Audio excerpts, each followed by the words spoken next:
இவங்க வீட்டுக்கு போகல.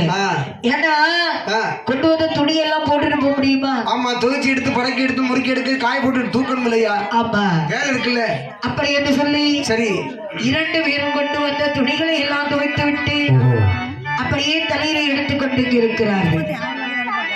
இப்படி இருக்க சரி, அதை அந்த இதை மாடி சத்து கிடைக்கிறோம் ஐயா. உறவரே வார்த்தை ஒன்று சொல்ல